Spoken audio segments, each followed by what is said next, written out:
they battling each other. Because if y'all have a serious issue, you need to address that immediately. 50 Cent just dropped a bombshell that's shaking the rap game to its core. He didn't just talk about Biggie and Pac's beef, he exposed the dark truth behind it.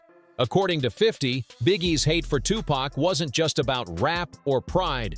It was rooted in betrayal, secrets, and deals that were never meant to see the light of day. The industry tried to keep it quiet, but 50's spilling all the tea now. He said straight up, they babbling each other. "'Cause if y'all have a serious issue, you need to address that immediately." That line alone turned the internet upside down. For years, fans believed it was just East Coast versus West Coast, pride versus pride, track versus track, but 50 says that whole story was fake. He claims Biggie's real problem with Pac started way before the diss tracks and headlines. It began with a sneaky move made behind closed doors, something that broke a bond deeper than most people ever realized. Once you hear what 50 said, you'll never look at Pac and Biggie the same again. It all started out pure, a brotherhood between two young kings hungry for the throne. Both had the same grind, the same vision, and that same fire in their eyes. But the game flipped quick. Rumors became ammo, whispers turned into war, and soon enough, the streets were keeping score like it was a championship game. People love to picture the Tupac and Biggie beef as something that was bound to happen, two legends destined to clash. But according to this version, it wasn't fate. It was manipulation. Let's take it back to 1993, Los Angeles. Tupac's already a star, platinum plaques on the wall, blockbuster movie roles, and a lifestyle that every hustler dreams about when they're still in the trap. It was never a beef. It's only a difference in opinion. That's like me being mad at my little brother because he getting cash now. No, I'm not mad at that. I'm just mad at my little brother when he don't respect me. Now, when you don't respect me, I'm going to spank your ass. I don't give a fuck how rich you got on the block. I'm your big brother. I will break your big ass down. Then enters Christopher Wallace, a.k.a. Biggie Smalls, an ambitious kid from Brooklyn pushing mixtapes on the corner, trying to make his mark in an industry that didn't even know who he was yet. The two met through a mutual plug. Yeah, a dealer. Which wasn't surprising back in the early 90s when hip-hop and the streets were still tightly connected. What happened next? Pure history in the making. Tupac didn't treat Biggie like some random rapper. He opened his home to him, like real family. Pac showed Biggie nothing but love, let him crash at his spot, smoke, chill, and even bring girls over like it was his own crib. They talked business, dreams, and the real side of the game. Tupac schooled Biggie like a big brother would a younger hustler finding his way. Ed Lover from Yo MTV Raps even confirmed it. He said Tupac treated Biggie like his little bro, putting him on game and giving him space to move like one of his own. It was all love at first, but little did they know that same bond was about to turn into one of the darkest rivalries in hip-hop history. This wasn't some fake industry bro handshake or camera moment. This was real brotherhood, a bond built on loyalty, respect, and genuine love. The type of loyalty that should have lasted forever. Tupac didn't just give Biggie a couch to crash on. He gave him something priceless: game, knowledge, and the kind of music wisdom that most rappers would guard with their life. Coastal war, like, I never hated nobody from the West Coast, you know what I'm saying? It was a personal beef, you know what I'm saying? And I figure like this, that man has passed away. We just need to just let that be it. I kind of recognize the power that me and Tupac had to be able to have a personal problem with each other and wage an East Coast, West Coast beef. I mean, that's a coast against a coast. Just two regular dudes, So since he's gone, I think I got to take his place and my place to take all the power I can to just squash it. People who were around back then said Tupac dropped jewels that completely shaped how Biggie approached rap, business, and fame. During their studio talks and smoke sessions, Pac gave Biggie a blueprint that was years ahead of its time. Straight genius-level strategy. Tupac told him something simple but deep, words that changed hip-hop forever. Don't rap for men, rap for women on the singles. That was power right there. Pac explained that Biggie could still keep his gritty, street-heavy lyrics for the album cuts, the kind that real hip-hop heads would respect. But when it came to singles, he needed to make them smooth, catchy, and irresistible to the ladies. Pac knew that women controlled the airwaves, the parties, and most importantly, the money. That insight flipped the whole industry. That single piece of advice became the foundation for Biggie's rise to superstardom. The juicy flow, the radio hits, the crossover success, it all came from the formula Pac handed him like an OG passing down the crown. Tupac gave Biggie the exact game record labels would pay millions for today. And he did it out of love, not ego. But Pac's mentorship didn't stop there. When Biggie was lost, trying to figure out who to trust with his career, Tupac actually considered managing him personally. Yeah, you heard that right. Tupac was ready to be Biggie's manager, to fully guide him through the sharks and snakes of the music world. Imagine that. Pac wasn't just talking, he was ready to risk his own time and reputation to help Biggie win. Now here's the wildest part. Even though Pac was down to take him under his wing, he still gave Biggie one of the realest pieces of advice ever. Stick with Puff. He's gonna make you a star. That was Pac being selfless. He saw Puff's business game, his industry ties, his hunger, and told Biggie straight up that Puff could take him to the top faster than anyone else. Pac didn't move with jealousy. He moved with vision. He saw Biggie's potential and wanted him to shine, even if it wasn't under his own camp. And their bond wasn't just talk in private either. They showed that brotherhood on stage. On October 24, 1993, at Madison Square Garden during the Budweiser Superfest, Tupac and Biggie hit the stage together and freestyled in front of thousands of fans losing their minds. The energy was electric. Nobody in that crowd could have imagined that just a few years later, those same two brothers would become the center of a war so toxic, so dangerous, that it would divide an entire culture and change hip-hop forever. Even Busta Rhymes, who saw it all up close, said it best. Their friendship was real, deep, and built on something way bigger than rap. That's how real the love between them was. Busta Rhymes revealed that Biggie once recorded a diss verse aimed at Tupac, and it was brutal. But here's the thing, Biggie never released it. He straight up refused to drop it out of loyalty and respect for Pac, because that was family to him. Even when Diddy later tried to recycle those same bars for Biggie's posthumous album Born Again in 1999, Big had already muted the lines himself long before. That's how deep the respect ran. Biggie couldn't bring himself to disrespect the man who once let him crash on his couch when he was nobody. But in the world of hip-hop, battles were part of the culture. It was the norm. Still, this situation, it was different. And that's where 50 Cent comes in with some wild revelations. He said that while the world saw Biggie and Pac's beef as this deadly East Coast versus West Coast war, the truth was way less dramatic and way more twisted. According to 50, the whole thing was overhyped. He insists the so-called Tupac versus Biggie feud wasn't even a real street war. It was media manipulation. The press and labels used it to sell records and spark chaos for clicks and headlines. 50 broke it down like this. These weren't two killers plotting to take each other out. These were two businessmen, two young artists who had a falling out that got blown up into a circus. He said if Pac and Biggie had really wanted to go to war for real, it wouldn't have been through diss tracks or interviews. It would have been handled in the streets, on site. The fact that neither of them ever made that kind of move proved this wasn't that type of beef. According to 50's logic, the so-called war was just smoke and mirrors, an illusion built by the media, record execs, and industry snakes who profited off chaos. But here's the haunting question. If they didn't truly hate each other, then what did happen? How did two brothers go from sharing a couch in 1993 to both being dead within just a few years? How did hip-hop lose two of its greatest kings so fast? That's the part where things turn tragic and deadly. To understand what really went down, you gotta rewind to November 30th, 1994. The night everything changed forever. The night that twisted history and left scars on the entire rap world. Picture it. Quad Recording Studios, Times Square, New York. Tupac rolls up ready to record, just another night on the grind. He steps into the building and spots Biggie, Diddy, and Junior MAFIA hanging outside, laughing, chilling like nothing's wrong. Everything looks normal. Friendly faces, familiar vibes. But seconds later, everything goes left. Fast. Out of nowhere, three masked men run up on Pac inside the building. They press him, rob him for about $35,000 in jewelry, chains, rings, everything. And then it turns violent. Shots ring out. Pac takes 5 bullets in his chest, hand, and groin, collapsing in a pool of blood on the studio floor. That moment right there changed everything. It was the spark that set off years of tension, rumors, and mistrust. Now here's where 50's point hits even harder. As Tupac's being carried out on a stretcher, bleeding and confused, he looks up and sees Biggie and Diddy in the studio window above him, calm, watching.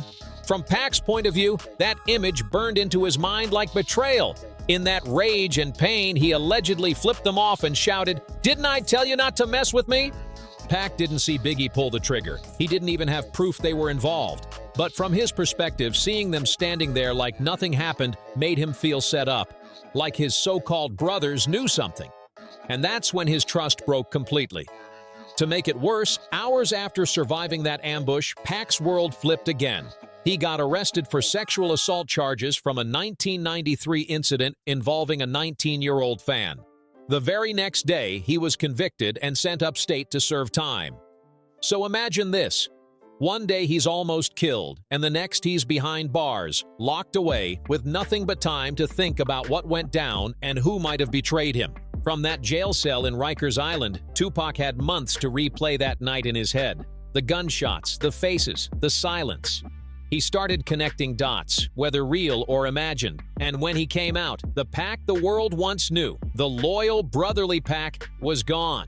What replaced him was a man who felt betrayed by the system, by his peers, and by the very brother he once called family. That's the heartbreak behind the myth, and the reason why 50's take hits so deep. Because maybe this wasn't about hate, maybe it was about hurt, and that pain is what lit the fuse that changed hip-hop forever. Everything in Pac's mind started to point toward betrayal. The timing, the faces, the whispers. It all seemed to add up. He even told Vibe magazine back in 1995, "I thought my closest homies would be the ones to set me up." That quote sent chills through the entire hip-hop community. But here's the truth. There was never any hard evidence linking Biggie to that Quad Studios shooting, not a single shred of proof. Investigators and street insiders have long said the attack was actually tied to Jacques, Haitian Jack Agnant, James Jimmy Henchman Rosemond, and possibly Crip affiliates, a street beef and extortion mess that had nothing to do with Biggie. It was about a $40,000 dispute, not a rap war.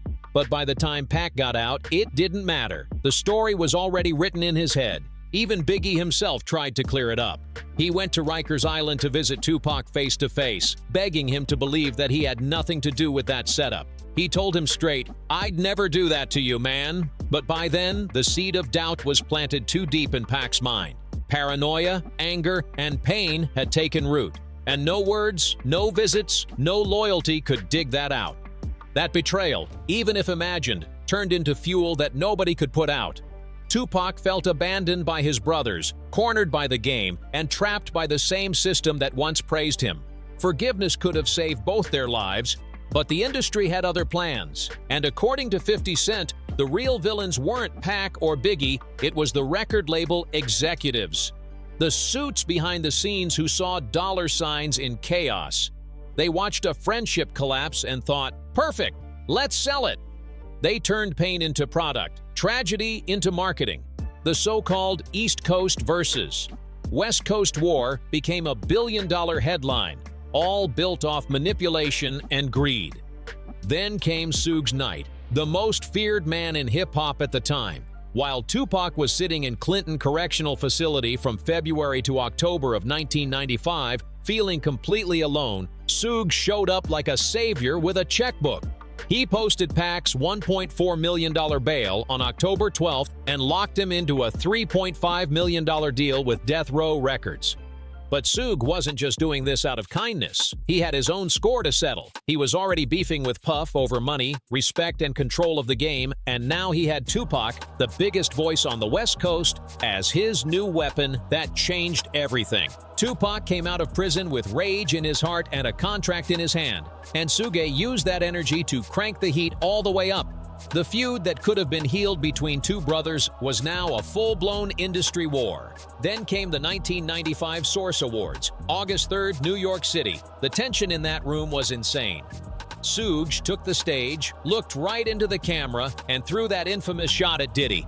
Any artist out there that want to be a star and don't want to have the executive producer all in the videos, all on the records dancing, come to death row. The crowd lost it. Boos echoed, tempers flared, and just like that, the line in the sand was drawn. East versus West became official. The industry turned something personal into a global spectacle. And here's the twisted truth 50's been calling out for years. That whole war wasn't natural. It was manufactured. The execs saw how fans reacted to drama, and they kept pushing it. Interviews, press leaks, subliminals, all to keep the money flowing while real lives were on the line. They poured gasoline on a small misunderstanding and turned it into a cultural explosion.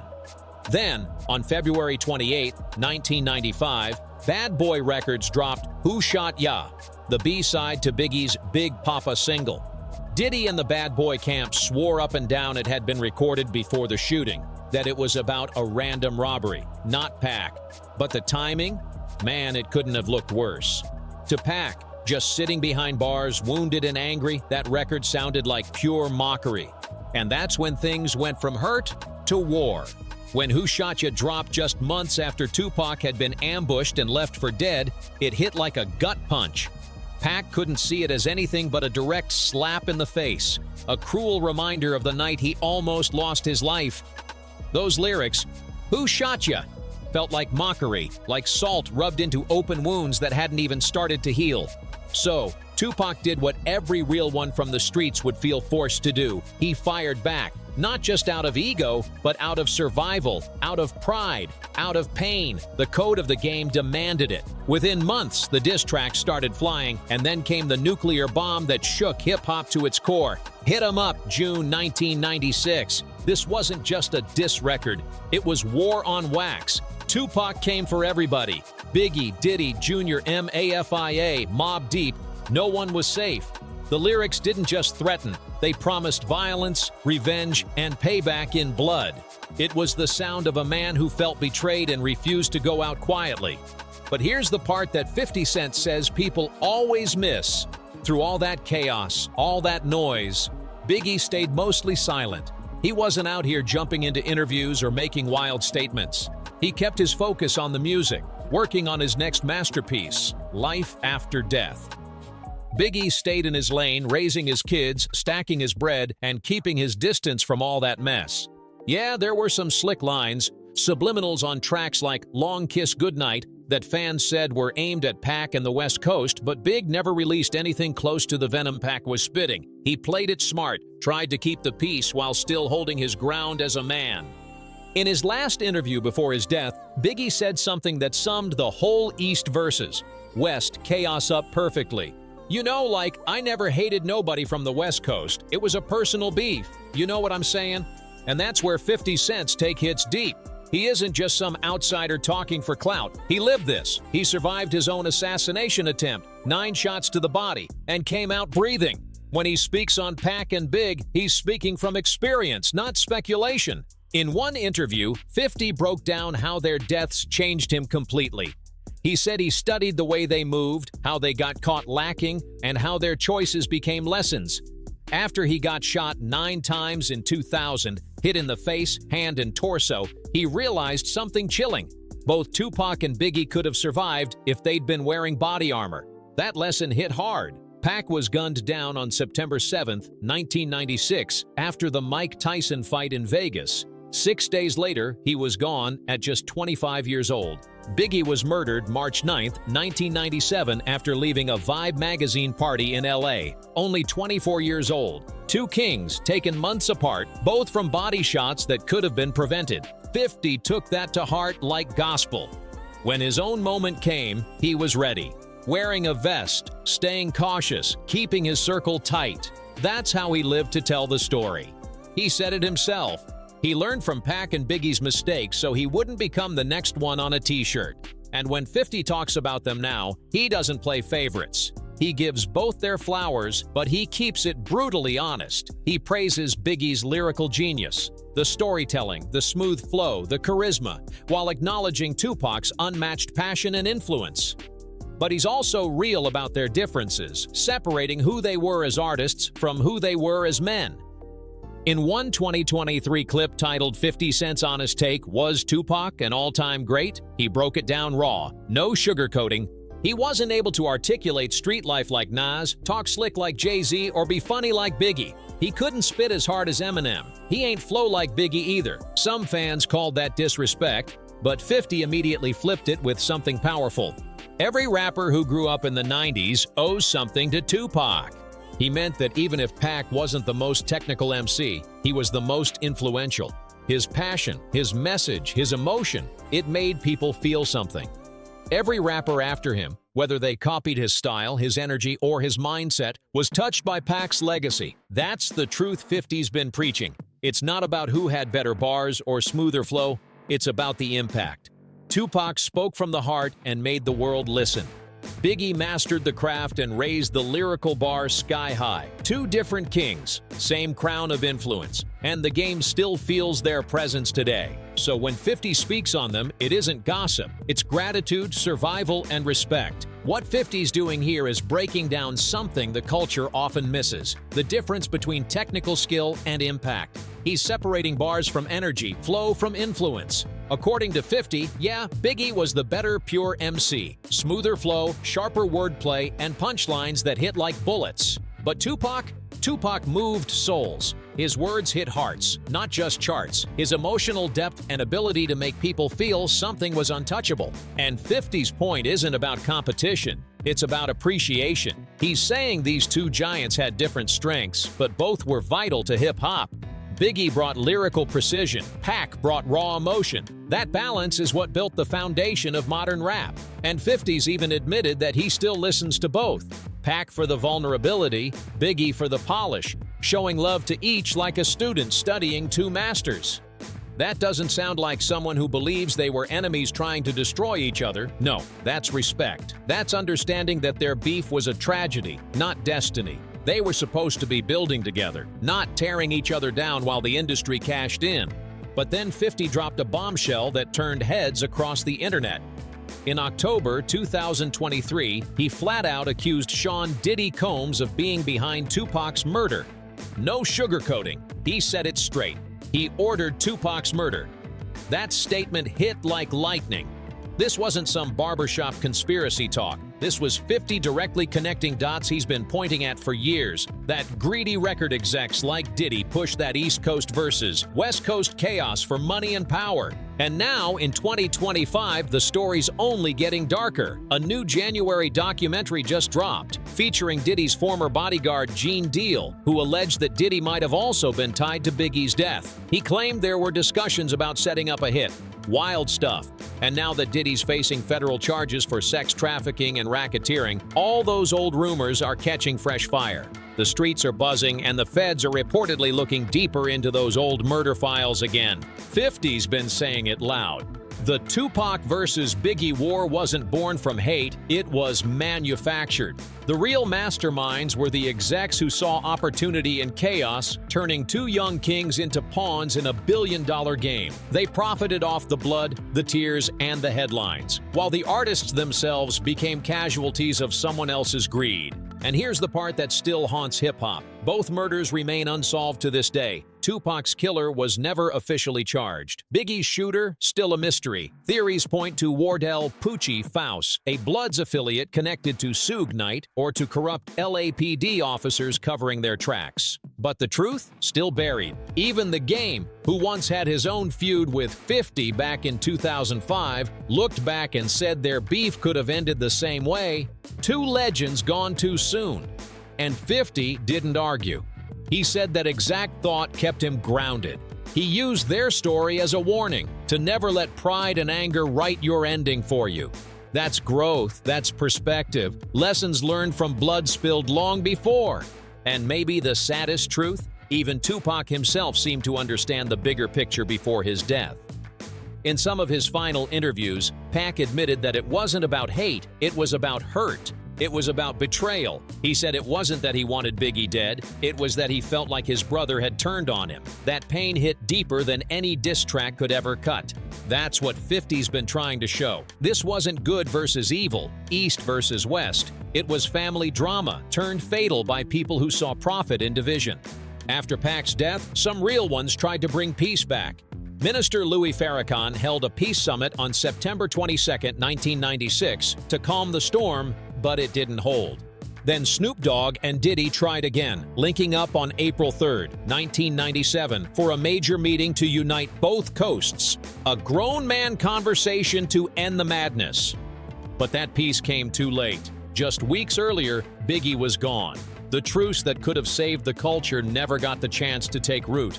Now, with everything 50's exposing, the manipulation, the greed, the secrets, the real question hits harder than ever. Was Biggie's hate for Tupac ever real, or was it all part of a bigger setup, a deadly game controlled by the industry from the shadows?